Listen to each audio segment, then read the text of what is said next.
Bueno, muchas gracias Juan por permitirnos intercambiar tus experiencias, compartir conocimientos con cada los chicos y las chicas que tienen muchas ganas de seguir escuchando y creciendo en esta gran profesión que nos junta, ¿no? Sí, sí, claro. Ya arranco discutidor. Sí, sí. No sé si, qué sé yo, a mí me gusta pensar más que es un oficio.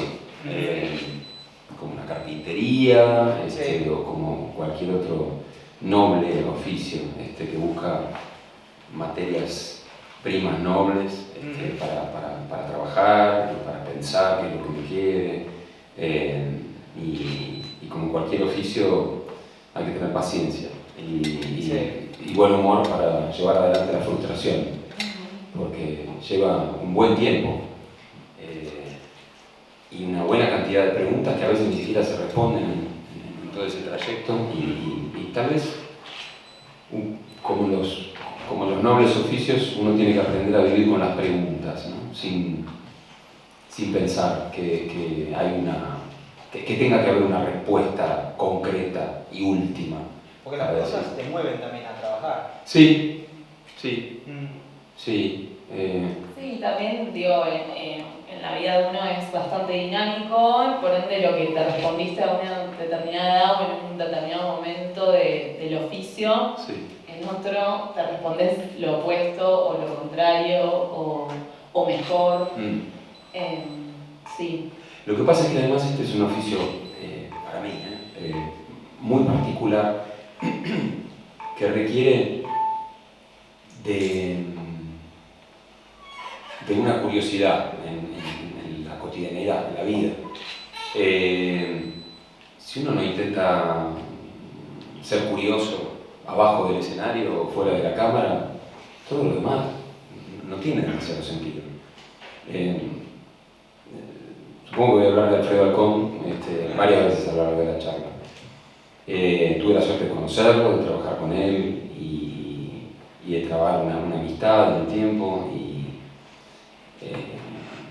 A los 3 días de su muerte tuve un sueño con él, hermoso. Y estábamos en un bar y él estaba más joven, tenía una melena llena de rulos, era hermoso como era él. Y estaba de muy buen humor y de repente se inclinaba en esa mesa de bar y toda la charla era él preguntándome esto, y me decía: ¿qué estás haciendo con tu estupidez? Y se reía, largaba una carcajada y yo me desperté. Y es una pregunta que me hago todos los días: ¿qué estoy haciendo con mi estupidez? Y la estupidez puede ser una buena materia prima si uno tiene ganas, porque subirse al escenario y ponerse una máscara, o la expresión mínima de esa máscara que es la nariz de payaso, requiere que uno explore, ¿no? la estupidez, la cobardía, la hipocresía con la que uno se maneja, porque uno no va por la vida diciendo todas las cosas que quiere decir. Salvo que uno tenga una charla como esta un sábado a la mañana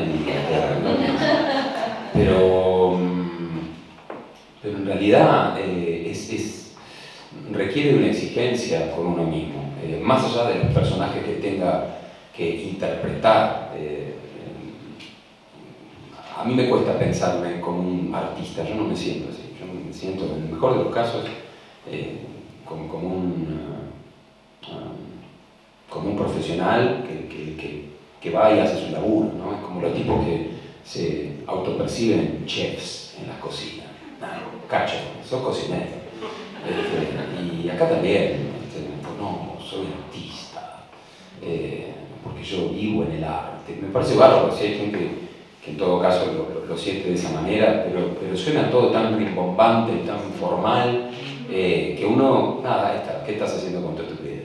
Bueno, primero hay que bajarse del pony. Si uno sigue arriba del pony, más estúpido. Abajo del pony, por ahí uno disimula más la estupidez.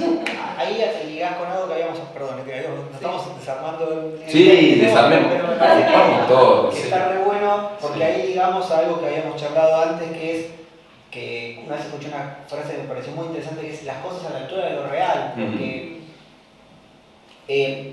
creo que a veces uno, la palabra artista, en lugar de que la nombraste, porque a veces está llena de una parafernalia, una fantasía, y no se logra entender que un artista también tiene que trabajar un montón, como el carpintero que hace su silla. Sí. Esto que decías del oficio, que yo te mostré un libro que estoy leyendo que hablaba que el oficio es muchísimas horas de trabajo en un lugar para después hacer la silla. Sí. Y después la silla te va a salir un montón de veces mal Sí. también en ese proceso. Entonces, me parece muy interesante eso para poner una nota de cuidado con la fantasía que rodea esta profesión. Sí, sí, y está bueno el ejemplo que vos das, porque ¿con qué se hace la silla mayormente? ¿No? Con madera, se puede hacer con muchas otras cosas.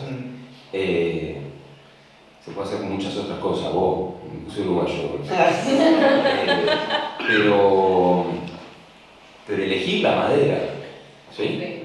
Para hacer una silla, lo hace quizá, no sé si más importante, pero tan relevante como lo que va a quedar en el final. Si uno elige una madera mal estacionada o una porquería, no, la cosa no va a terminar bien. Bueno, esto es exactamente igual.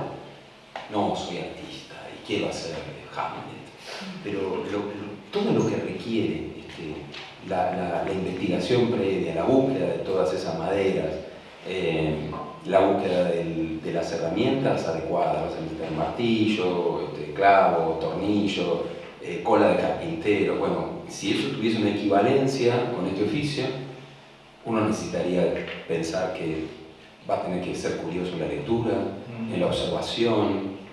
Equivocarte mucho. Sí.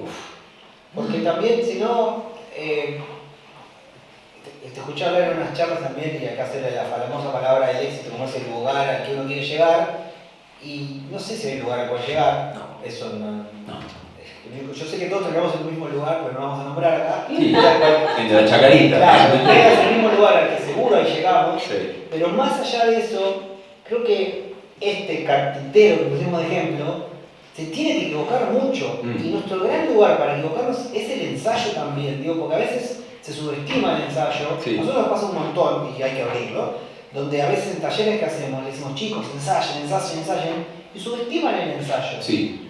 Y se subestima el ensayo, se subestima el trabajo, y por eso a mí me gusta ponderar, decir, che, a mí me gusta la palabra profesión, perdón por la discusión, pero es porque yo creo que a la cantidad de horas que vos le pones a esta profesión, te empezás a adquirir una experiencia, a conocer nuestro instrumento que no nos enseña nadie a conocer el cuerpo, y a observar, la gente no observa, es fantástico lo que habla de la curiosidad, porque necesitamos observar. Bueno, si nos ponemos medio etimológico con las palabras, Sí. la profesión seguramente viene de profesar. Claro. Y profesar tiene que ver, ¿no?, con un acto de fe.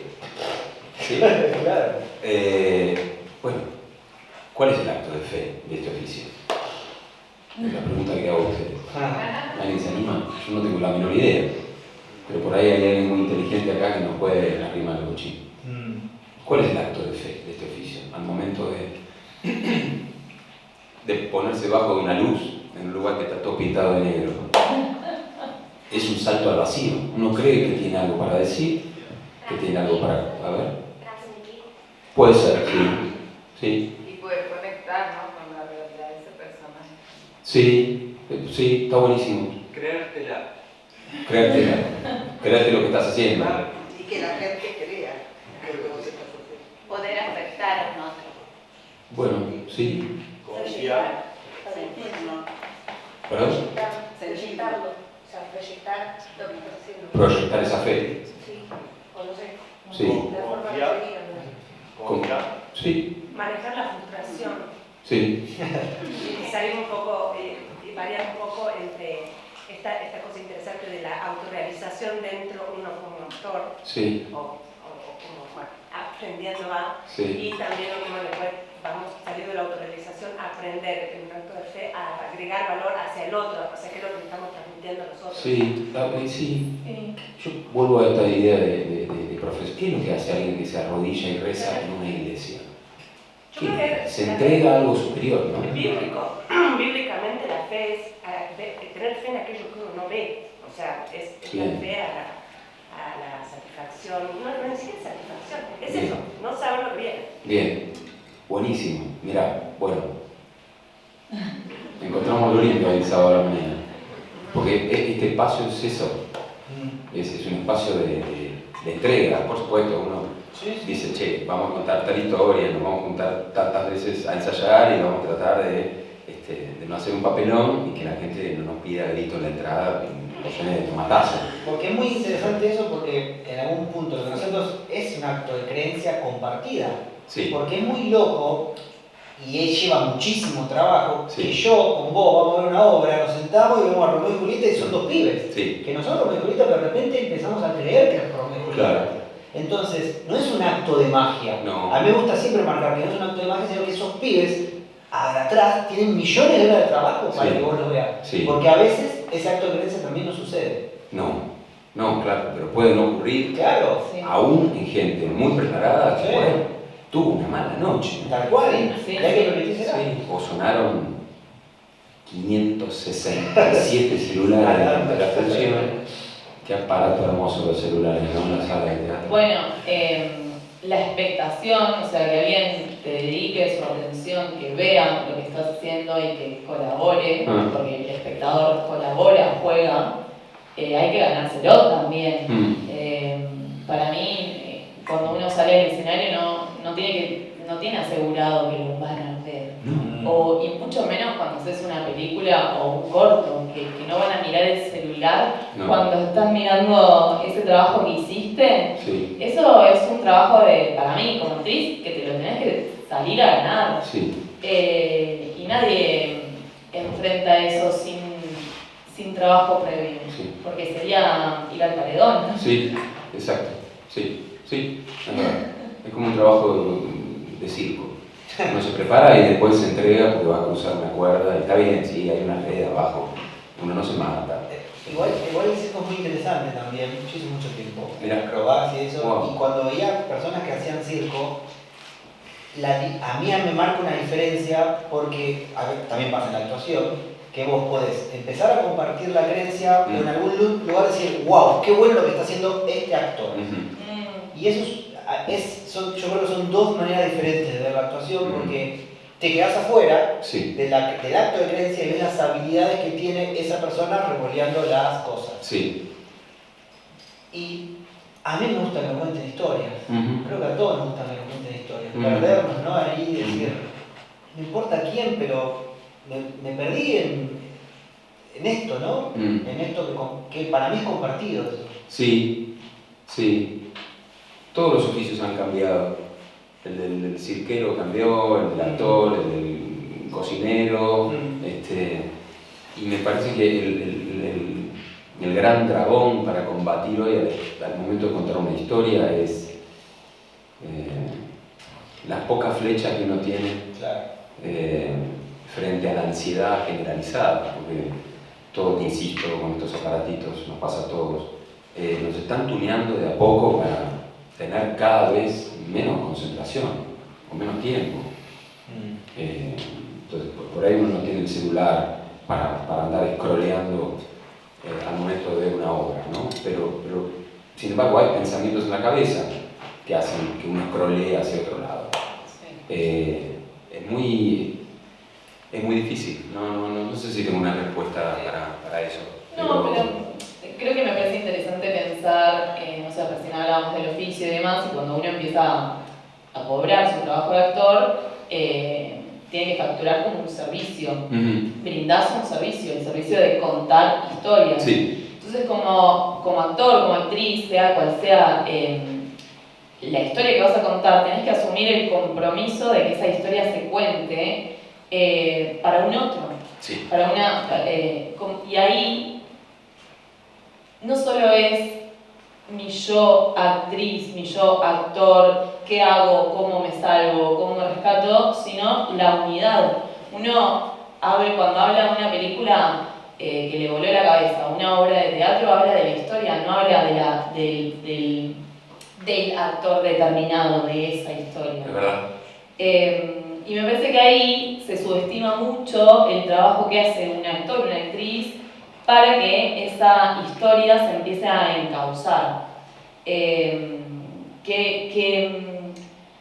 que creo que con la experiencia uno va entendiendo que se tiene que comprometer más con el material, con la mirada respecto del material, con la mirada que quiere aportar uno atravesando ese material. Digo, recién se mencionaba Romeo y Julieta, es un clásico. Es decir, bueno, ¿cómo me atraviesa, si te toca la oportunidad en un clásico, de qué vas a hablar? Digo, está bien, los textos son los mismos, capaz la apuesta es muy similar o no, pero digo, ¿de qué vas a hablar con eso que te toca contar? Y ahí linkeo con algo que hablábamos recién, me parece muy importante lo de la curiosidad, la inquietud y el poder empezar a despegarse de las distracciones para tener un criterio, una mirada del mundo. Yo creo que aprendo cosas del mundo a través de las historias que me contaron. Sí. Las fábulas. Sí. ¿Qué te sirve a vos para trabajar esa atención?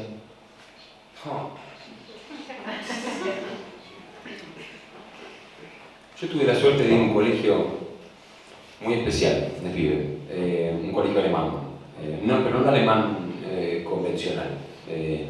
Los que hayan escuchado alguna vez hablar de la pedagogía Waldorf, es un tipo de enseñanza que deviene de un movimiento conocido como antroposofía. Y antes de la antroposofía había un movimiento llamado teosofía. La creadora de ese movimiento, que era una mujer que se llamaba Annie Besant, tenía un colega llamado Rudolf Steiner, que era estotroniato, y cuando esta mujer descubre a Krishnamurti y piensa que es el nuevo Mesías, le dice, Steiner se abre y dice, vos estás chiflada, no hay nuevo Mesías. Después, afortunadamente, lo dice Krishnamurti también. Después vean quién es Krishnamurti, vayan. Tipo muy interesante a la hora de pensar y hablar. Y funda este movimiento. Ahora voy al colegio. A mí me contaban historias todo el tiempo, del jardín de infantes, en la primaria y en la secundaria, cuando yo elegí a los 16 años que quería ganarme la vida asaltando bancos.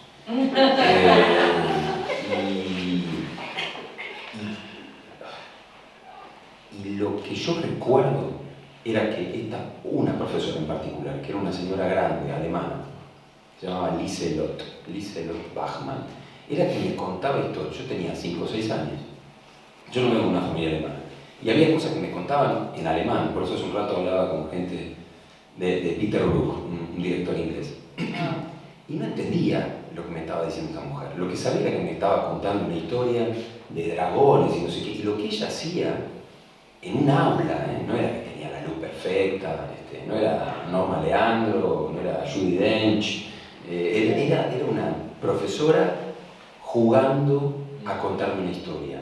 Y su voz y su cuerpo y su preparación eran un instrumento entre mi fantasía y la historia. Era casi como un acto medio chamánico.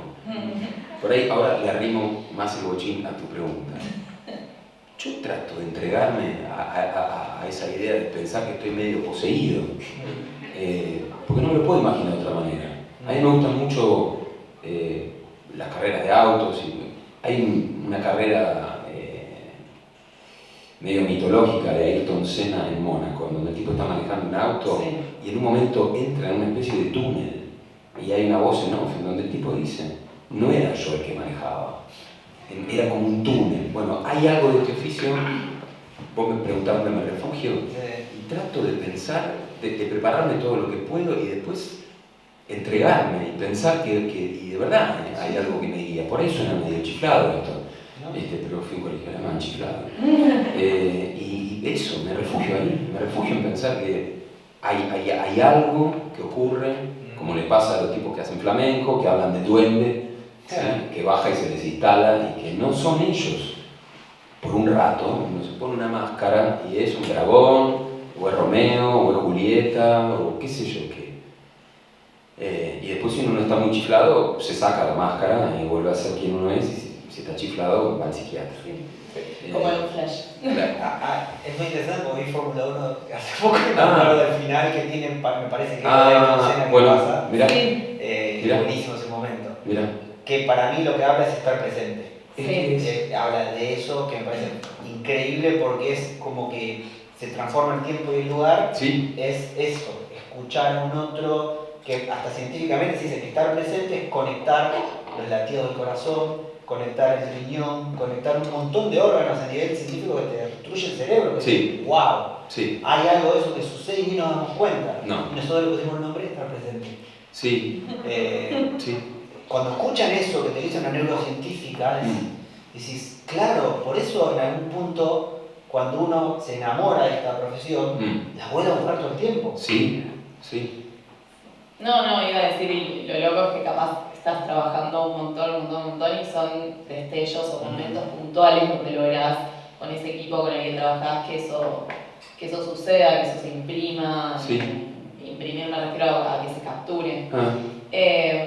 Que deseo loco.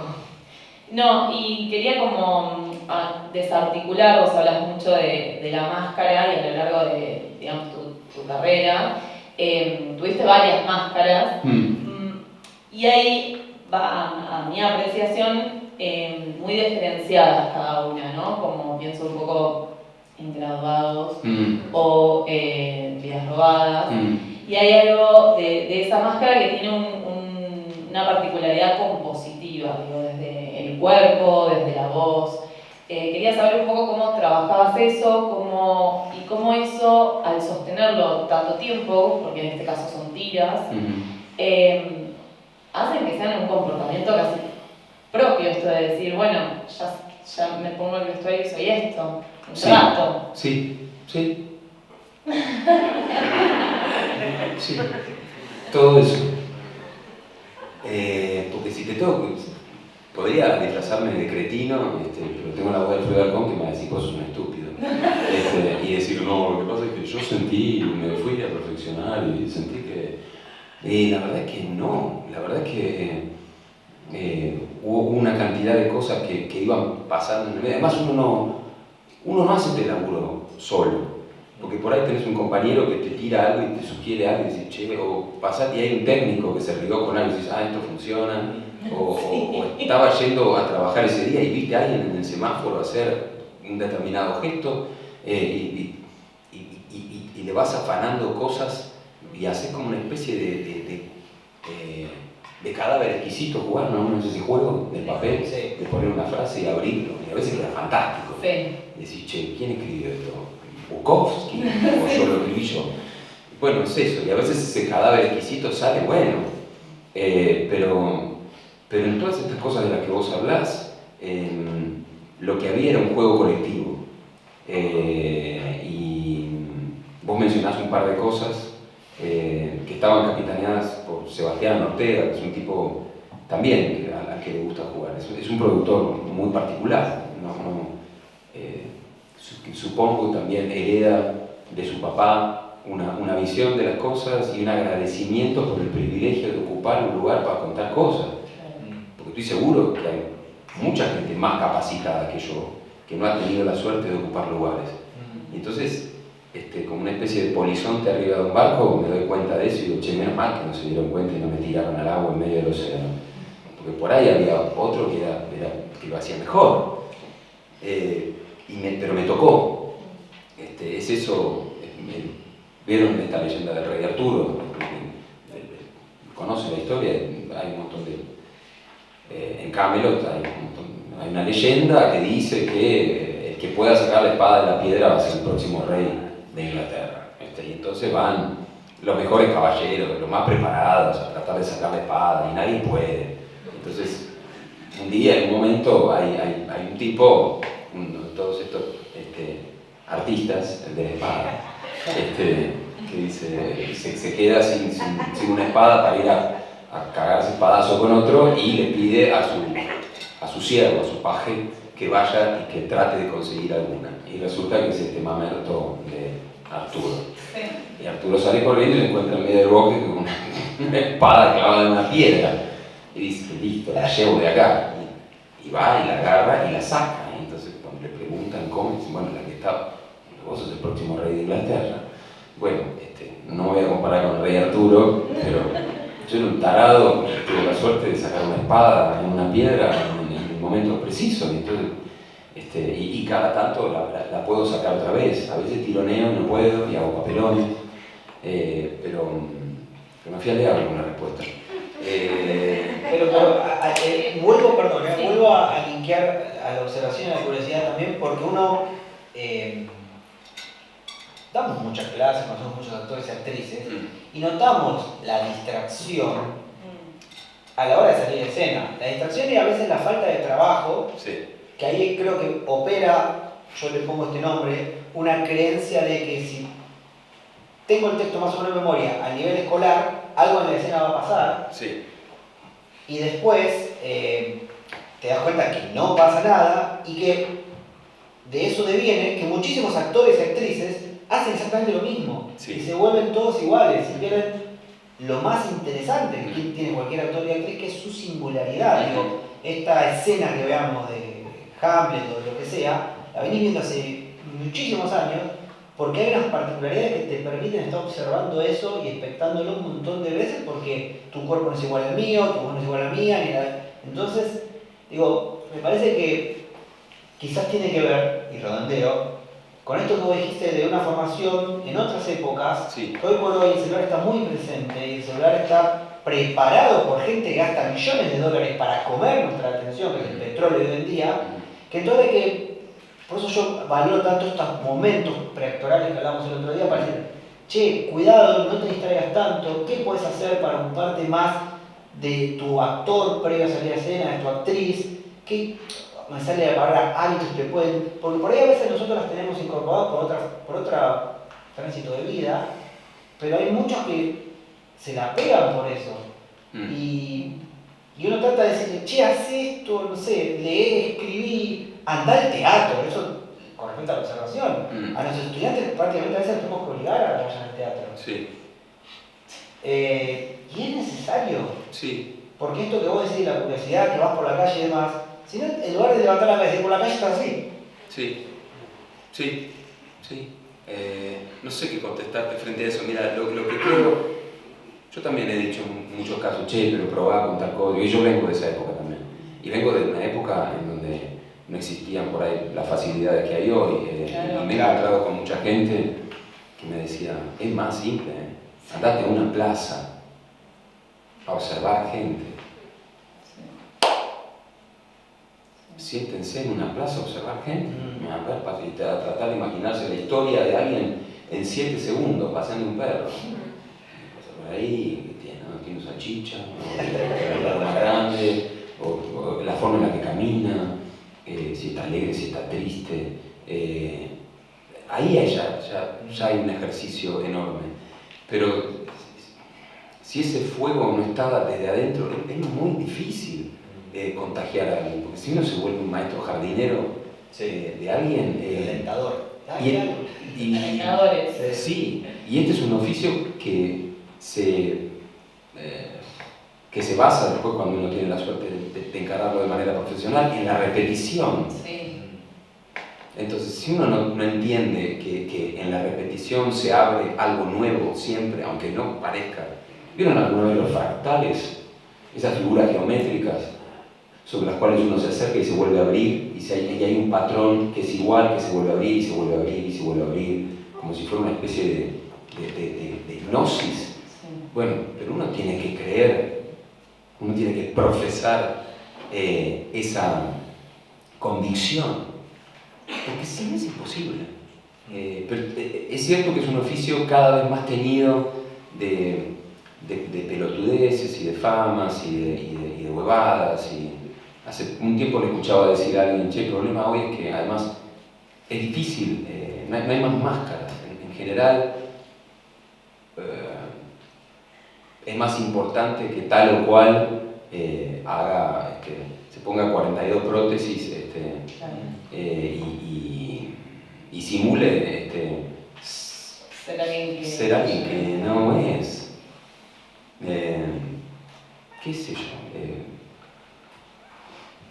Por supuesto que si yo pago una entrada porque quiero ver a Jorge Marrale, lo voy a ir a ver a Jorge Marrale haciendo de Ray Lear o haciendo de Chaplin, no importa.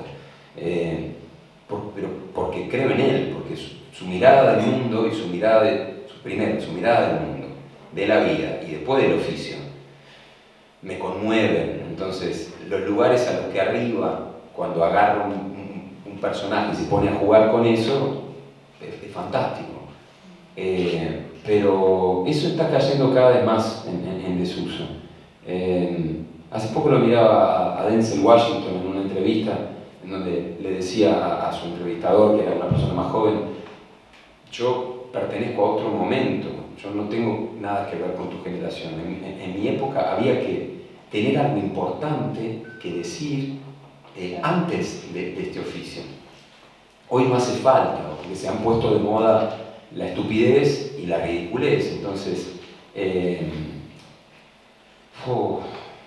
no sé, ¿cuántos de ustedes tienen ganas tienen la fantasía de vivir de esto, de hacer esto? Qué bueno. Una gran mayoría. Bueno, entonces me voy a poner un poco más deportiva en la respuesta. Claro, porque si no me pongo el cassette de las entrevistas y me pongo políticamente correcto y me vuelvo más estúpido de lo que soy. Pero van a tener que volverse muy exigentes consigo mismos. Y eso no significa que se tengan que poner formales ni tener un mal humor, pero van a tener que tratar de estar lo más atentos que puedan. Yo veo un par de personas con celulares en la mano y me pregunto, ¿Cómo? ¿Y por qué no estás acá?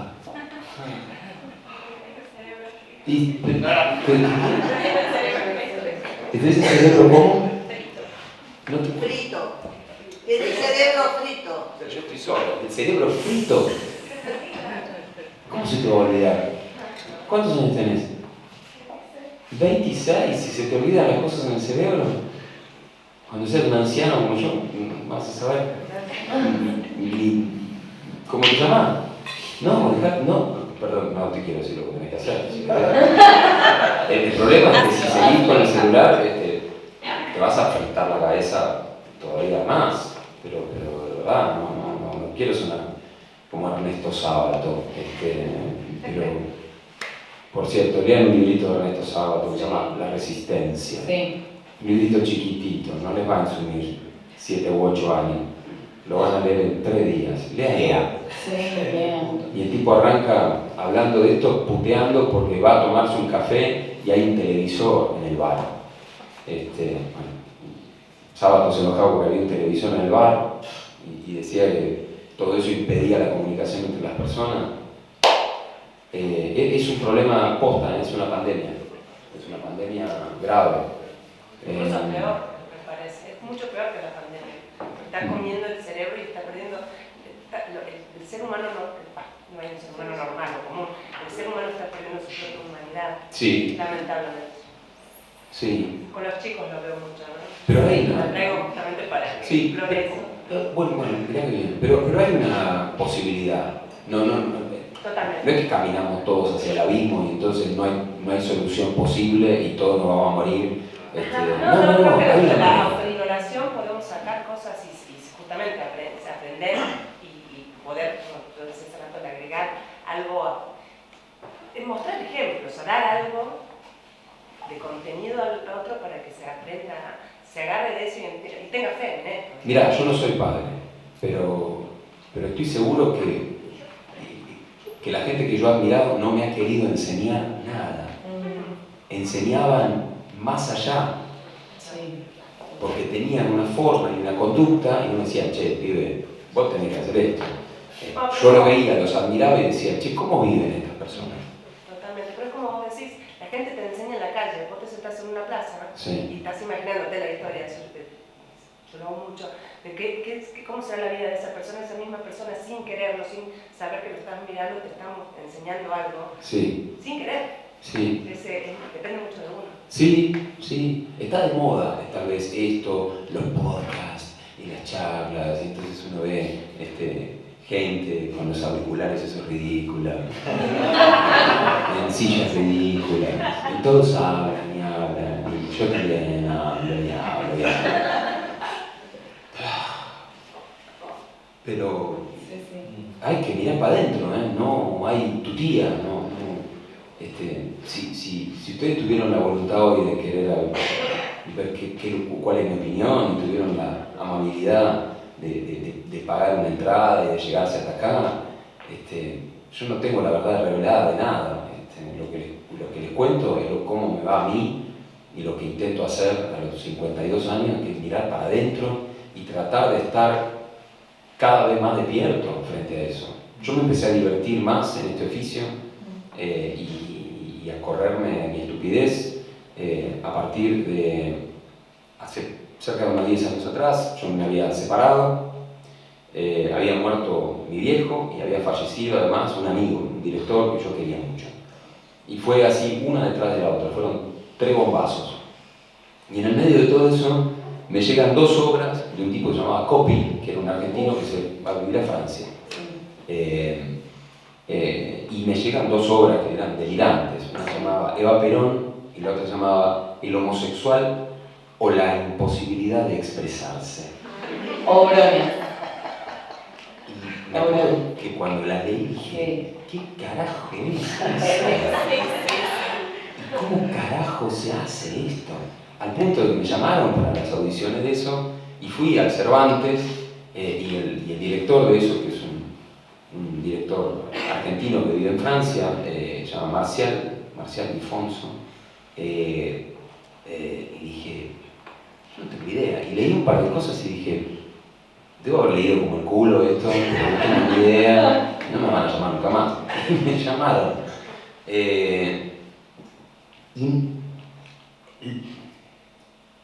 Lo que yo recuerdo de esa experiencia es que yo tenía mi cabeza en otra galaxia, que me fui al norte de Francia, porque se hacía acá y se iba a hacer allá después, y que nada tenía sentido en la obra ni en este duelo que yo estaba teniendo, porque no sabía dónde estaba parado. Y que a partir de pensar en el juego y jugando con lo que proponían esas palabras y jugando con los compañeros con los que me tocaron, que eran maravillosos, aparecieron cosas que tenían un sentido relativo y hasta por ahí nomás. Eso me cambió a mí hace 10 años la cabeza y me hizo pensar que yo me podía divertir más y que me podía tomar más el pelo. Al principio yo me tomaba muy en serio esta oficio. Claro. Porque decía, no, yo quiero. Sí, quiero que me tomen en serio, quiero ser muy serio. ¿Qué tal? ¿Qué serio? Algo bueno. Sí, este pibe que se llama Gil, qué inteligente que es. Y era más tarado que ahora. Y pensaba que tenía que encarar personajes que hablaran de mí, tengo que llevar la verdad. Y somos todos bufones. ¿Vieron Rey Lear alguna vez? ¿O la leyeron? Bueno, en cuanto puedan, léanla o véanla. Lear, que es un rey que pierde su reino porque lo deja en manos de sus hijas, y sus hijas le hacen una serie de macanas, salvo una. En final, no les quiero spoilear. En un momento se va a andar por los caminos, porque la hija lo echa, entonces se vuelve errante y tiene a su bufón al lado. Bufón en la traducción castiza del término, pero el personaje originalmente, tal como lo escribe Shakespeare, no dice bufón o payaso, es fool, que es tonto, F-O-O-L, fool, tonto, estúpido. Y ese tonto es el que pone en jaque al rey y le dice una cantidad de cosas que el rey nunca ha escuchado y que le permite decir al tonto, porque claro, es un tonto, pero el tipo es el que le dice todas las verdades y le dice, tu problema es que te pusiste viejo antes de volverte sabio. Miren la maravillosa, miren lo que dice este tipo que es un estúpido. Bueno, pero bueno, por ahí es eso, ¿no? Lo que tenemos que tener a un tonto adentro de la cabeza. Que Hay nos una diga. frase que dice, perdón, que para ser viejo y sabio primero hay que ser joven y estúpido. Bueno, es que probablemente el tonto haya sido joven y estúpido.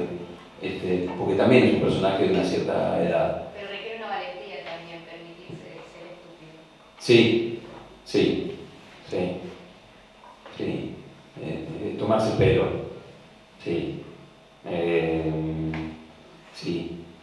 Pero no fingir demencia, no es una frase que combato como a las cucarachas, en todos los lugares en donde puedo. No finjan demencia. No, fingir demencia es bueno, pero me voy a meter en otra charla y no. Me voy a sábado todo el tiempo. Sábado a la mañana. No, volviendo a tu pregunta de las máscaras y no quiero dar una respuesta formal. Todo tuvo que ver con el juego. Todo eso que me pasó tuvo que ver con jugar. Las cosas que yo le vi hacer a Alfredo Alcón cuando hacíamos Rey Lear, aparte de que era un tipo que jugaba tan en serio todo lo que le pasaba y que defendía tan intensamente cada palabra, el tipo se levantaba a la mañana ya en funciones y leía la obra a la mañana, la leía al mediodía después de almorzar y todas las noches cuando yo lo saludaba y tocaba la puerta del camarín, estaba leyendo la obra otra vez. Yo decía, ¿pero para qué?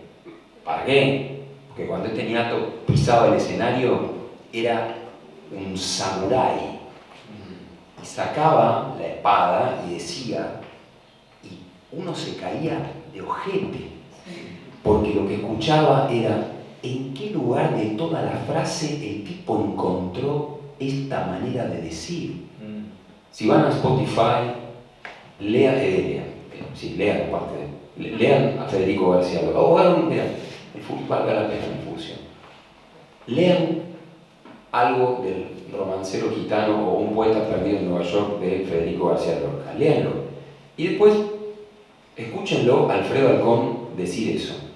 Y entre el texto, que es una maravilla, y lo que el tipo interpreta de ese texto, se van a conmover, no van a poder creer que el tipo encuentre en esas palabras una forma de decir, casi coloquial y tan cercana, porque estamos, en general uno lee poesía o tiene un acercamiento a esos textos y piensa que son imposibles de decir, o los declama, o los dice de una manera formal y artística.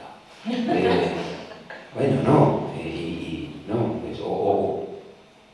sé, o escuchen a Alejandro Dolina, que es un tipo que puede hablar de la historia y de la filosofía de una manera tanto más amable, tanto más próxima, porque si no es un bodrio. Es un bodrio. Con respecto a nuestra profesión, de esto que hablábamos, me parece que es muy interesante diferenciar ser actor o actriz de querer ser famoso. Sí. Pero a veces se confunde eso, porque Sí. ser actor o actriz no implica que seas famoso. No. Y hay un acto de honestidad, me parece, o a veces de confusión, porque mucha gente quiere ser famosa y no se da cuenta que ser actor o actriz implica muchas cosas en las cuales podías pasar como el orto. Pero Claro, sí, pues, hay otra hay gente que admiro mucho y cuando tengo la oportunidad los he escuchado. Otro actor que ya lleva un ratito, un actor norteamericano, se llama Ethan Hawke. No sé, Sí, actorazo.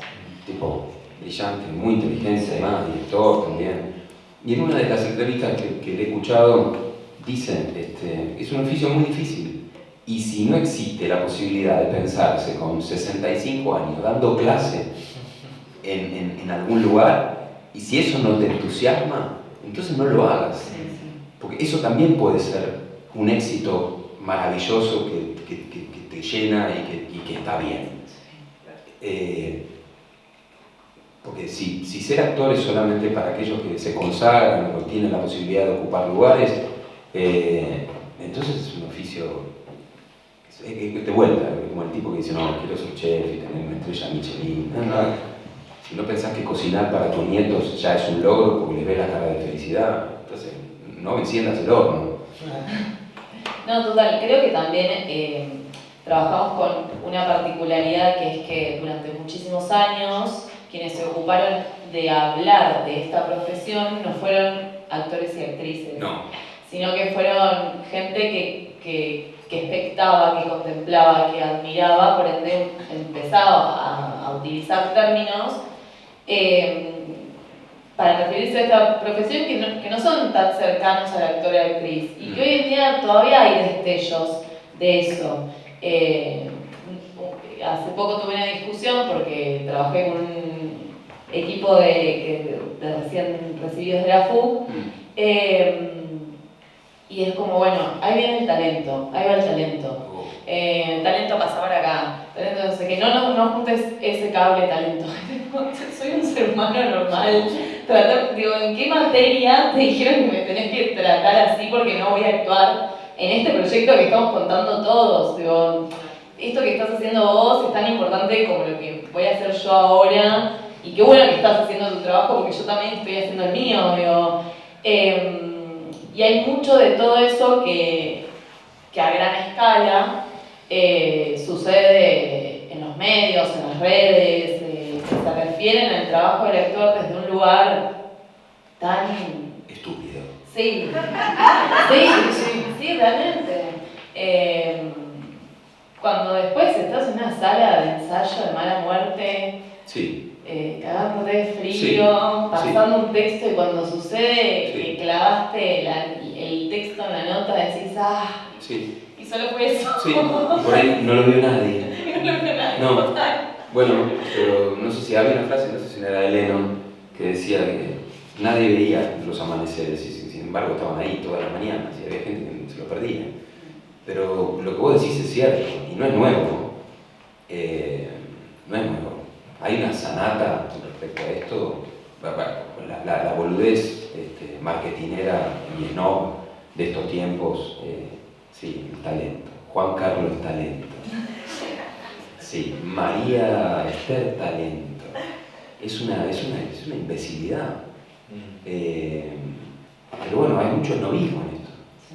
Si uno lo escucha otra vez a la charla, uno lo escucha a Orson Welles, ¿sí? Hace 40 años atrás, o más, perdón, 50 años atrás, o más, diciendo que cuando él quiso hacer el Ciudadano Kane, Citizen Kane, si no la vieron, veanla, y le dijeron, no vas a poder hacerlo, porque no sé qué, porque nada, porque... Y él se juntó con un camarógrafo que le enseñó en 4 o 5 días, en una semana, cuáles eran las lentes. Él venía, aparte de ser un genio, venía del teatro.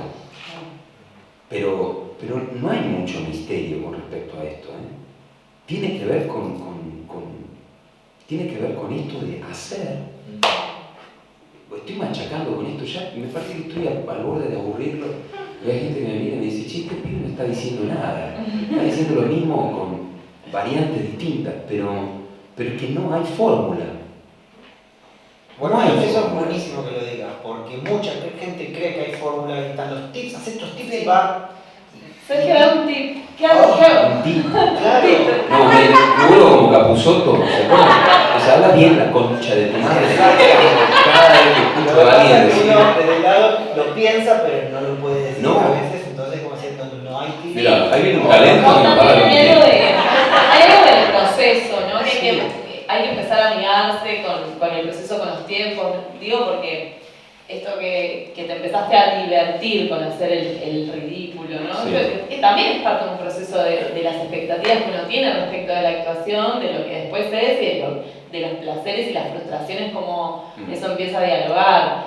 Pero sí creo que hay mucha fantasía que es limitante al momento de después decir, che, voy a encarar un casting, voy a empezar un trabajo, tengo que saber el texto para el primer ensayo, que es re concreto, no es que es como lo hablábamos recién, de la lija, la madera, la cola del carpintero. Sí, eso es verdad, eso tiene que estar, eso es elemental. Sí, antes de pensar en el diseño del personaje, de conseguir el papel, de nada, es ir a hacer el laburo, como un plomero que va a cambiar un cuerito, ¿no? Es así de simple. Tengo que cortar la llave de agua, tengo que llegar temprano, tengo que saber lo que tengo para decir, y como lo van a decir 72 antes que yo, tengo que encontrar una manera singular de poder leer esto. Ese puede ser un buen tip. muy loco. porque- Encontrar la singularidad, Pero es eso. por trabajar, es lo mismo que decías de Com. Esto me parecía fantástico, decir, no sé si lo vieron, pero lo que lo pudimos ver es como que ahí entendés por qué sucede y alguien le pone a eso talento, porque el tipo no paraba de laburar. No, El tema es querer hacer eso sin laburar. seguro. Ahí está el problema. Ah, Y muchos quieren hacer eso, es muy loco y uno trata de aconsejar, che, pará, metele. Y puede ser que sea muy notorio esto que vos decís de tenés que tener el fuego, sí. el famoso fuego sagrado, Sí. ¿no?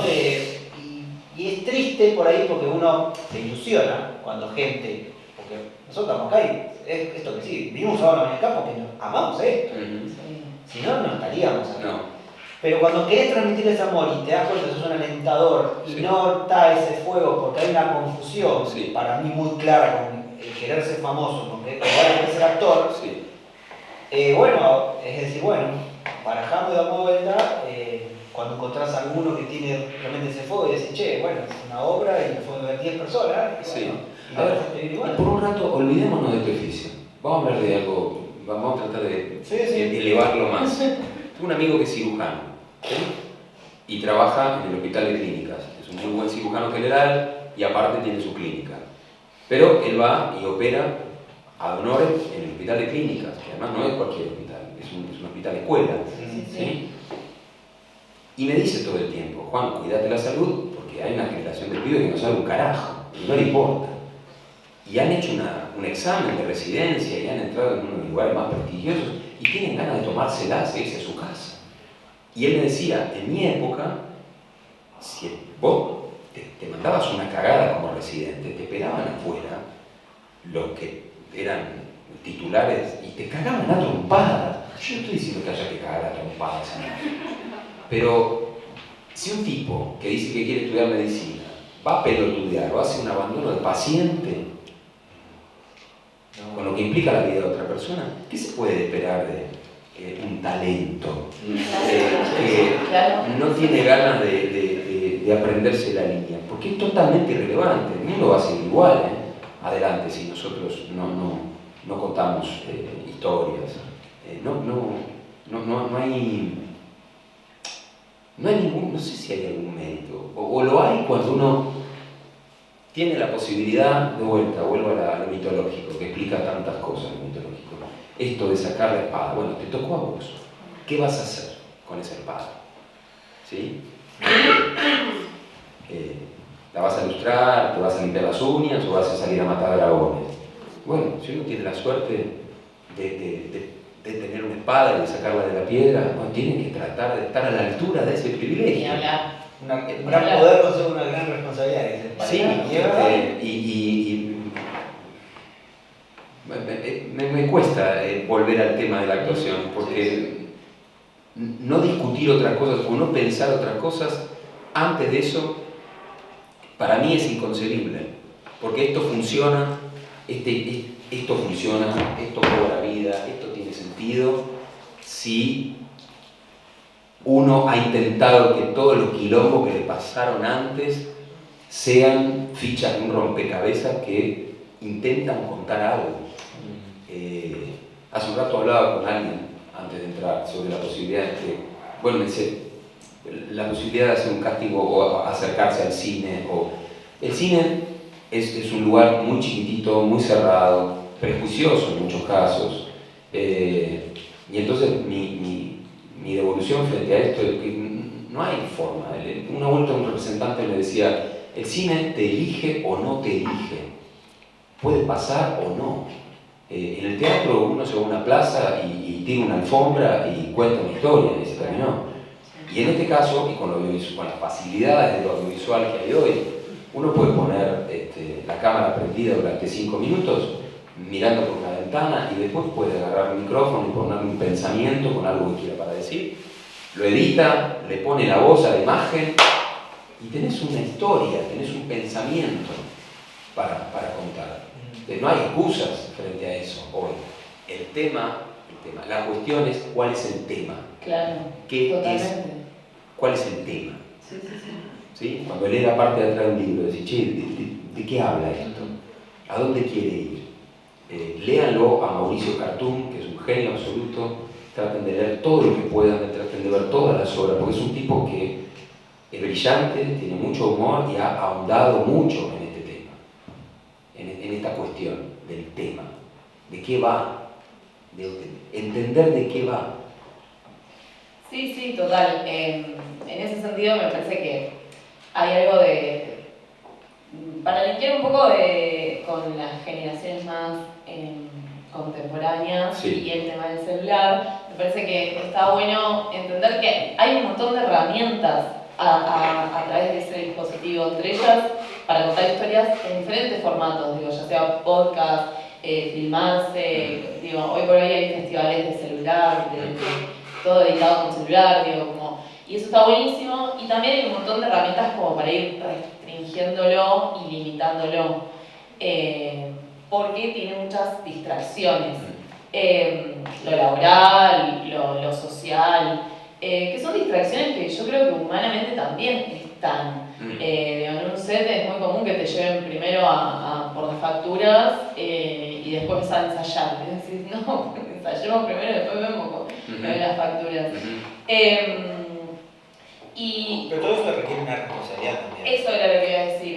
Que me parece que en todas estas instancias de las que estamos hablando, ya sea por contar la historia, que requiere de preguntarse qué quiero contar y cómo lo quiero contar, hasta qué quiero hacer con este elemento, cómo quiero que este elemento, digo, la tecnología o lo que fuera, aporte a mi trabajo o no, y dónde tengo la llama del trabajo, son como decisiones humanas, casi que uno tiene que revisar internamente todo el tiempo, casi religiosamente.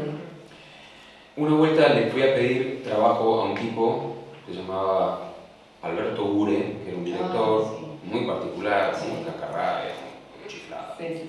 Yo tendría 24, 25 años. Él estaba dirigiendo una versión de Don Juan en el Alvear.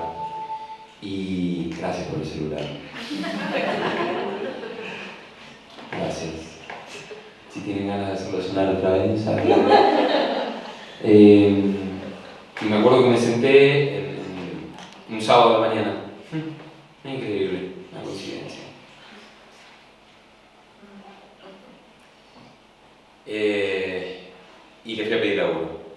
Y el tipo se pidió un café, ni siquiera me ofreció un café a mí, nada. Y me dijo, pibe, ¿vos tocas algún instrumento?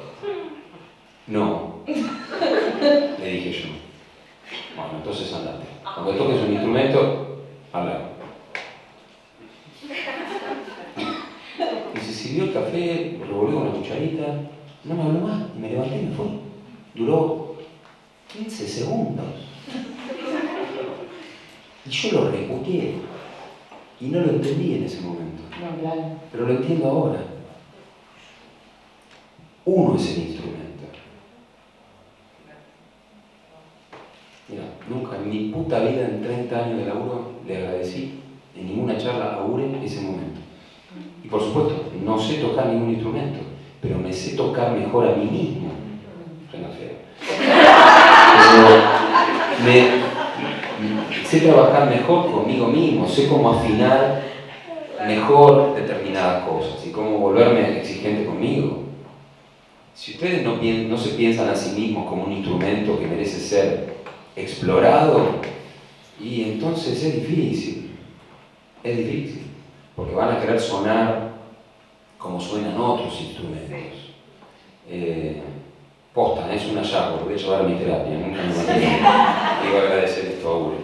Es muy interesante, nosotros siempre remarcamos tres cosas que están sucediendo, que es la observación, tanto como hablábamos, del entorno, de otras personas, de uno mismo, el entrenamiento, que es buenísimo entrenar todo el tiempo, porque también a veces hay actores y actrices que son talleristas forever, porque nunca salen en escena, y después salir a escena. Esto que decías de hacer, porque es muy interesante, porque esto que decían que a mí siempre les pasa, me llama mucho la atención, que dicen, como hay muchos talleres de actuación frente a cámara, ¿y dónde el casting? ¿Y dónde? Y mi pregunta es, ¿estás trabajando? ¿Estás actuando? ¿Tenés ganas de actuar? Porque estaría bueno que tengas ganas de actuar. Haz un monólogo, empezá a probar qué pasa, además de hacer talleres todo el tiempo.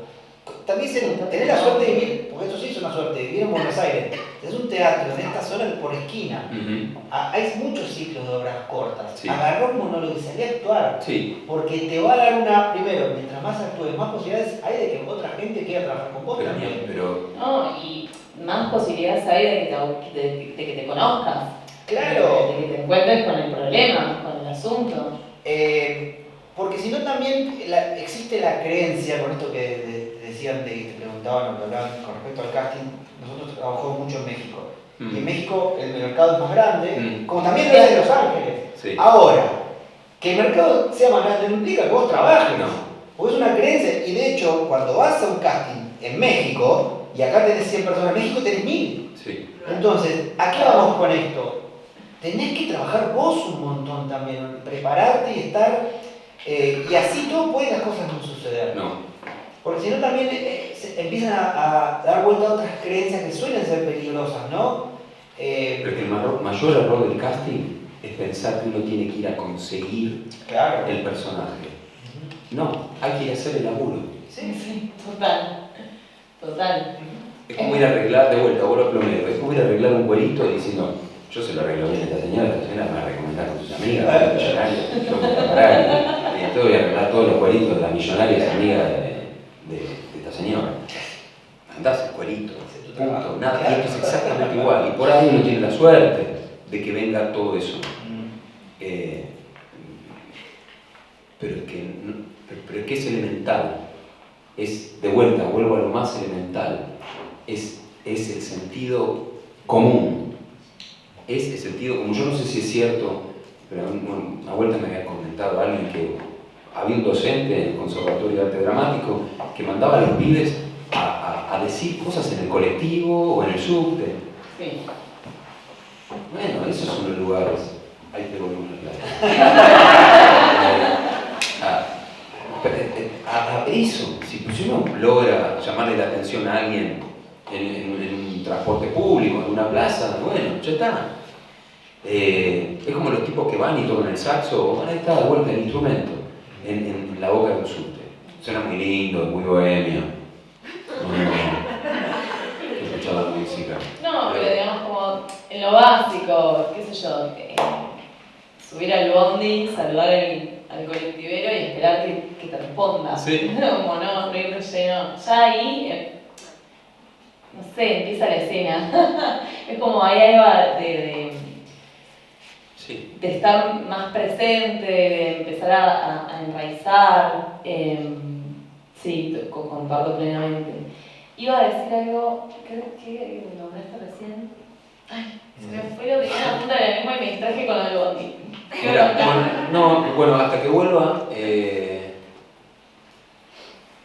yo vuelvo a esta cuestión de profesar. Es un acto de fe sobre aquello que a uno lo conmueve. Mira, estoy mirando una pelusa que está cayendo cerca de la pata de tu micrófono, no sé si la ves, ahí flotando. Ahora se fue. Y se me cruzan dos cosas. Bueno, lo de la bolsa.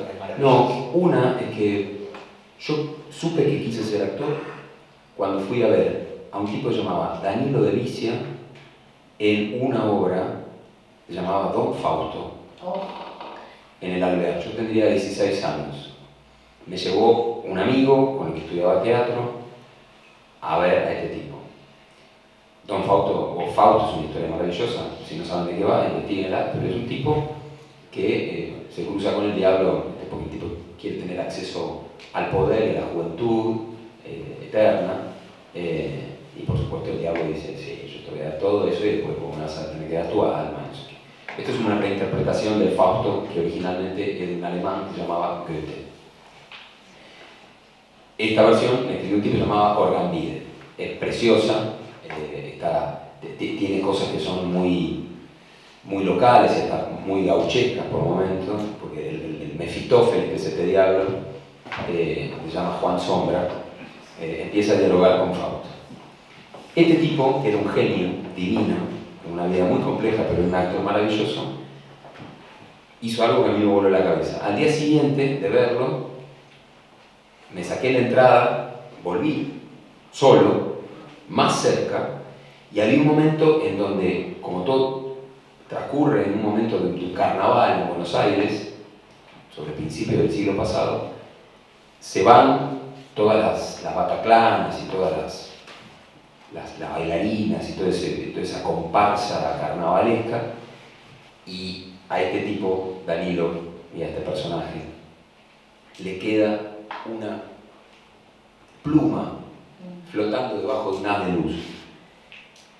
Y este tipo empieza el monólogo que yo le había escuchado la noche anterior, pero en vez de decírselo a la gente, se lo dice a la pluma esta, y la pluma esta bajaba, y él soplaba, y la pluma volvía a ganar altura, y él seguía, y la pluma bajaba, y otra vez, y jugó con esa pluma a lo largo de todo ese monólogo, e hizo algo que no había hecho la noche anterior, y yo me volví loco, y dije, esto, pero ese fue el momento que a mí me hizo pensar que yo quería hacer esto, ese nivel de juego y ese nivel de entrega. El tipo sabía lo que estaba haciendo, sabía que había habido gente que estaba pagando una entrada, pero estaba jugando con esa circunstancia, con ese momento de improvisación que lo sacaba de una línea de tiempo. Volvemos a la cosa esta de escena. Y lo segundo, pensando en esto, hay una frase de un libro de un italiano que se llama Stefano Beni, un libro hermoso, se llama Margarita Dolce Vita, si pueden alguna vez leerlo. El libro arranca con una frase que dice: a veces vemos la vida suspendida en un haz de luz y lo llamamos polvo. La traducción de esto es verdad, a veces uno dice, no, es un poco de polvo, no, barrita, no, a veces es polvo que entra, no es polvo, es vida, si uno se acerca a ese rayo, yo me acuerdo que de chico me pasaba, y ve todas esas partículas cruzando, ve un universo ahí adentro. Bueno, 30 años atrás o más, de que yo leyera esta frase, Danilo de Vici estaba jugando con una pluma debajo de un haz de luz. Si ustedes no pueden jugar o pensar que eso que algunos llaman polvo, para ustedes es vida, y entonces no hagan esto, dedíquense a otra cosa. Porque tienen que fascinarse por la observación de lo más pequeño. ¿Se puede hacer una pregunta? Sí, por favor, así no hay más pelotudez. No, con respecto a la repetición de las horas, yo fui a ver Druk, la que sé que está buenísima, la haces todos los días, hay veces que la haces 2 veces por día. Sí. ¿Llega un momento que te satura el personaje o lo disfrutás todos los días de la misma manera? No, lo disfruto mucho. Sí. Eso, gracias por la pregunta. ¿Se disfruta o sí, lo disfruto por varias cosas. Yo te podría, no sé, pero hago este texto y otra vez y está bien, y lo disfrutás y está buenísimo. Sí. Pero quería saber eso. Sí, lo disfruto. 2 veces por día también. Sí, lo disfruto porque no tengo que hacer de mí, que sería un bodrio, de verdad, porque me mato, tengo que hacer de mí. Porque hago este muñequito todo roto. Sí, tiene una manera de moverse y de hablar y de mirar las cosas, que es un poco tonto. Lo disfruto por eso, y lo disfruto porque los compañeros que tengo son maravillosos y porque todo es virtuoso. Porque para los 4 es muy...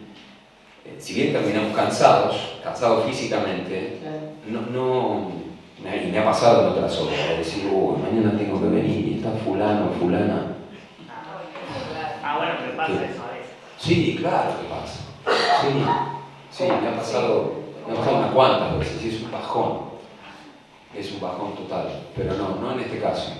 Pero sí, hay compañeros y compañeras que a veces son un tedio. Sí, es para pegarse un colchazo.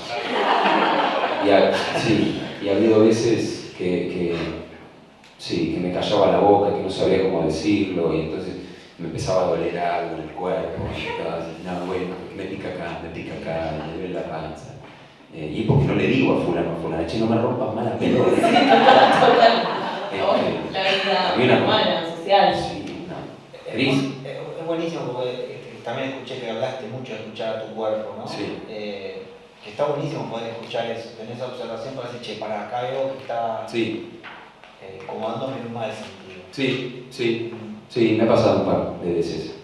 En general, el límite siempre ha sido el cuerpo. Las veces que me han pasado cosas en el cuerpo, era mi cuerpo chiflándome y diciendo, tomátela de acá, o sea, no va más. O decí lo que te molesta. Pero sí, yo era mucho más formal, o mucho más correcto, entonces la forma y no sé qué. No, y ahora ya no. Ahora no. Hay cosas que hoy, a 1 o 2 años de diferencia, ya no toleraría.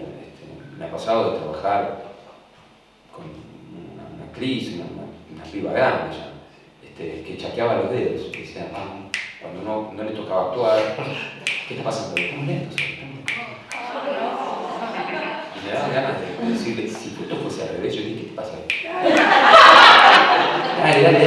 Dale, ponía de espaldas al público y me da ganas de decirle, pero ¿qué carajo te dio el derecho a vos de apurarme así o de apurar a quien sea? Pero hay mucha gente chiflada, ¿sí? Es como psiquiatras y psicólogos que, ¿no? Que tratan gente. No, yo soy artista, yo soy talento. No, yo soy un delincuente. Pero sí, eso me ha pasado varias veces. ¿Puedo Sí, preguntar algo? sí, claro, por favor. Respecto a esto que hablas de ser correcto y quizás algo de perfección, ¿alguna vez te jugó en contra al momento de actuar? ¿Algún momento me jugó en contra? Al momento de actuar, ser esa perfección o corrección, de tratar de ser correcto. Sí. Bueno, sobre todo cuando arranqué. Por esto, porque quería que me tomaran en serio. Estaba pensando en todos los cueritos que iban a venir después. Claro, en vez de ocuparme de esa canilla. ¿Y cómo lograste desarmarlo? No fue arriba del escenario precisamente, fue abajo. Fue metiendo la gamba en un montón de cosas. Y creo que fue principalmente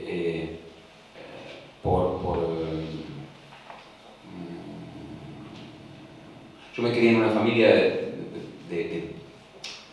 me criaron 3 mujeres, mi abuela, mi vieja y mi hermana. Yo vivía en una casa de mujeres, entonces en algún lugar tenía muy presente esta cosa de ser muy cuidadoso, de rescatar. Entonces desde chico tenía puesto el traje de Superman y de rescatar. Y en el colegio me contaban cuentos de chabones que seguían rescatando y que rescataban. Juan José rescata. Y eso me hizo meter la gamba en un montón de cosas, y no solamente rescatar princesas, me hizo rescatar pelotudos y que no tendría que haber rescatado. Y metí la gamba un montón y un día me cansé y me rescaté a mí mismo un rato. Pero esa fue la manera de aprender. Y después pasaron cosas arriba del escenario, delante de la cámara, que hicieron que me importara menos que alguien dijera, este pelotudo, este ridículo. Esto lo vas a hacer así, esto lo vas a sostener de esta manera, ¿sí? Qué sé yo, pero porque no puedo imaginarme otra manera de sostener algo que se tiene que repetir. Cuando se hizo la segunda parte de Argentina, Tierra de Amor y Venganza, me habían ofrecido algo. Yo sabía que era sobrino del personaje que había hecho Fernán Mirás. Y que entonces, claro, había una vara alta ahí con respecto a eso. Y dije, me tengo que inventar un monstruito para esto. Además, tenía los mismos zapatos que Fernán. Le mandé una foto y dije, che, tengo estos zapatos, boludo. Me dijo, bueno, cuidalo. Y en ese bueno, cuidalo, dije, che, hay algo de una posta medio amorosa de este oficio. De que alguien te dé sus zapatos para que vos continúes. Y entonces empecé a hacer un par de cosas, con la voz y con los hombros, y me puse ropa más grande, y trataba de hablar, tener un gesto medio adulto, y peinarme como Silvio Soldán. Y un director me dijo, pero vos vas a sostener esto todo, sí. Y más vale, menos mal que tengo esto para sostenerlo. Porque si tengo que ser yo en 170 capítulos, me pego un corchazo. No sé cómo se hace la galanura, nunca me sentí cómodo en eso. No.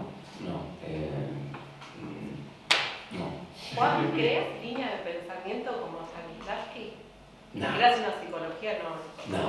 No, he leído esas cosas, Sí. me parece bárbaro. Me parece que para los primeros años y para una instrucción están buenos y está bien, pero Sucede.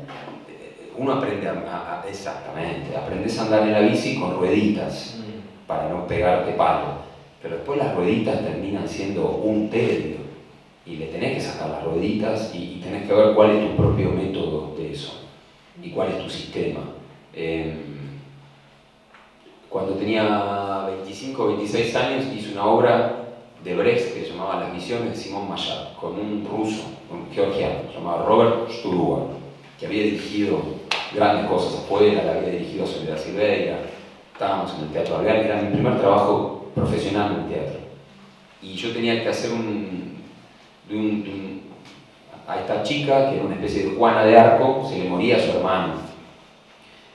Todo transcurría en la Francia ocupada por los nazis. Y entonces ella sentía un llamado como Juana de Arco para liberar a Francia del enemigo. Y en el medio se le aparecía a su hermano muerto como un soldado. Y yo tenía que aparecer y decirle cosas, colgado de un arnés, pintado de dorado. Y lo tomé re en serio. Y dije, yo sí, voy a salir. Y entonces hacía ejercicios anteriores y tenía como un traje camuflado y me arrastraba por los pasillos del Alvear como un pelotudo. Y entonces un día me agarra este tipo Sturua, que no hablaba muy bien el español. Y me dice, yo me llamo Juan Manuel, y tipo, en ese momento mi nombre entero era Juan Manuel. Entonces me dice, Juan Manuel, ¿por qué sufres tanto? Entonces, tienes que hacer como los actores ingleses que no sufren, mienten. Y yo me quedé como un boludo ahí, todo pintado de dorado, y dije, che, ¿cómo hacen los actores ingleses? Y ahí empecé a ver los actores ingleses. Cosa que le digo a ustedes, no sufran, vean los actores ingleses. Que no sufren, mienten. Y tiempo después, y con esta anécdota, tuve la suerte de ir a encarar a un actor inglés que había venido a la Argentina, que se llamaba Alan Rickman. Para quienes no sepan quién es Alan Rickman, es el profesor Snape de un actor bestial, maravilloso, que era un tipo maravilloso.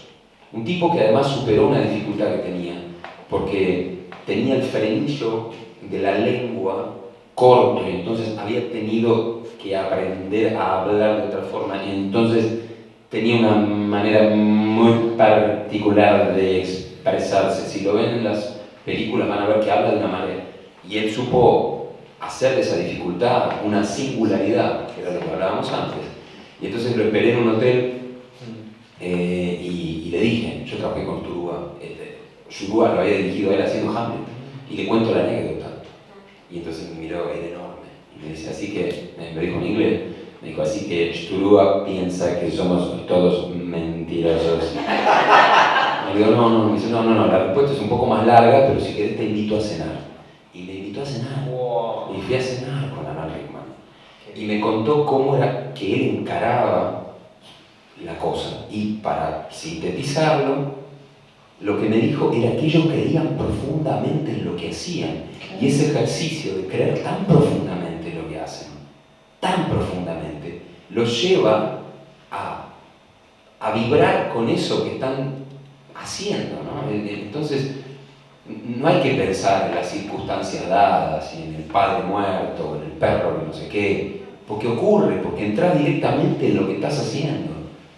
Si Lear, en el medio de la tormenta, dice soplen vientos, rujan, y uno necesita, como actor, meterse en una tormenta y que lo parta un rayo al medio, es un talento, es un estúpido. Ahora, si uno tiene ganas de jugar, ¿sí?, se imagina que tener que decir soplen vientos, rujan, mientras titilan dos luces, alcanzan, ¿no? Y ya está creada la convención. Porque además el que mira también completa. El que mira hace una enorme parte frente a eso. Uno no piensa cuando va a ver a un mimo que el tipo no puede hablar y es mudo. Y dice, uy, pobrecito. Pasa, se ve. Claro, Está muy de moda, y yo le presto mucha atención a la forma en la que la gente habla, la palabra literal. Sí, la gente dice literal, literal, sí, literal. Sí, sí, a mí esto me pasa literal. No, bueno, no es literal. No, literal no, literal, ¿qué carajo es literal? No, tienen que vibrar con eso que les pasa. Insisto, lean algo de Lorca y después escuchen a Alfredo Alcón en Spotify. Más económico no puede ser, no hay excusa. Es muy importante el tema de la improvisación, el entrenamiento de improvisación en estos casos, ¿no? La improvisación es una herramienta, sí. Más. Lo que pasa es que es más importante el cuchillo que la piedra que lo afila. Vos decís, che, bueno, pero hay que estar afilado. La improvisación es una herramienta más. Pero yo no sé si la improvisación te va a hacer actuar mejor. Te va a hacer resolver cosas. Hay ejercicios que son buenos, pero yo soy más elemental, o más rústico en eso. Si hay un texto, en el texto está toda la información. Sí, totalmente. Y bueno, que íbamos a hacer una última pregunta, pero sí. me parece bien cerrar o... No. Bueno. Nosotros, como el laboratorio de actuación, apoyamos mucho e incentivamos mucho a quienes se forman con nosotros a la autogestión y a la búsqueda de sus propias historias. Y quería que, si tenías ganas de que cuentes algún tipo de esas experiencias en las cuales llevas tu propio trabajo adelante. Tengo entendido que en pandemia escribiste.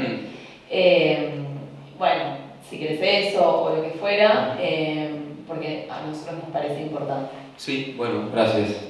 Mi viejo era periodista de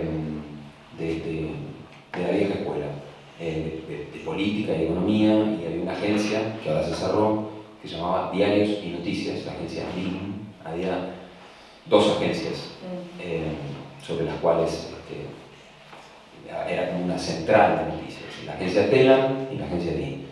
En sus últimos años, mi viejo era corresponsal de la agencia DIN en el Congreso. Y entonces yo lo fui a ver varias veces y llegaba, estaba laburando y vi a muchos periodistas y vi a muchos políticos de todos los partidos caminando por ahí y yendo a tomar café a un café que está en la esquina del Congreso, que se llama Casa Blanca. Y siempre tuve ganas de contar algo que mezclara y que hablara del universo del poder. Entonces se me ocurrió contar algo con este amigo Lautaro Vilo, que fue que es un gran dramaturgo, y lo llamé Cerca de la Revolución, como el tema de Charly García. Así que eso es una miniserie de 6 capítulos, y estamos tratando ya hace tiempo que cobre que encuentre la luz, y tiene que ver con una competencia de 2 periodistas. Uno viene del palo de la investigación, como si fuese una especie de Alconadamón, y el otro es otro que es un tilingo, como si fuese Fantino. Y entonces se enfrentan por una cosa que ocurre y son convocados desde el gobierno de turno para que ellos nieguen que lo que está pasando está pasando. Claro. Y sí, eso es algo de lo que me siento muy orgulloso y que espero que en algún momento ocurra. Y después tengo una idea, dos en realidad. Uno es un unitario, un unipersonal para trabajar, que no quiero decir qué es, ya verán. Y otro es una obra que también es un unipersonal, que sí está escrito y que es en italiano, y que he visto en una época hacer por un actor, se llama Jorge Suárez, maravilloso actor, y estoy tratando de que Jorge dirija. Qué bien. Bueno, creo que ya no tenemos más tiempo. Tiramos todo la guía a cualquier lado, pero me parece que la charla llegó a nosotros más que nosotros construir la charla. Sí. Así que... Sí, muchísimas gracias, Juan. Después hacer un anuncio, 2 cosas. El primero es que vamos a tener una próxima charla con Camila Peralta, que es una gran actriz. Si no la conocen, véanla porque suavecita la rompe, es una gran actriz. Si quieren asistir, nos consultan. Y después sacamos una foto con todos. Sí. ¿Se puede prender un poco con la luz así se ve la gente? No sé, está Antes de terminar, yo lo que quiero decir es que yo me voy de acá con la sensación de no haber iluminado mucho, demasiado. mucho demasiado. Me siento un impostor, quiero que lo sepan, pero es que no puedo o no pude haber pensado este encuentro de otra forma que no tuviera que ver con la mayor sinceridad. Y ahí vuelvo a Polonio, Hamlet. Si uno es sincero con uno mismo, no puede ser falso con nadie. Si tenían la expectativa de encontrar alguna fórmula o un tip o una verdad revelada con respecto al oficio, lamento decepcionarlos, pero me parece que mi mayor contribución para aquellos que quieren dedicarse a esto de una manera profesional y por ahí no, es ser lo más sincero que pueda. No hay fórmulas. No hay fórmulas y desconfíen si alguien le vende fórmulas. Dejen que la curiosidad los guíe y me voy y cierro con la frase de Alfredo. ¿Qué están haciendo con su estupidez? No se me ocurre mejor respuesta que regalarles esa pregunta. Fíjense, por favor, qué es lo que hacen con su estupidez, porque de eso deviene todo lo demás.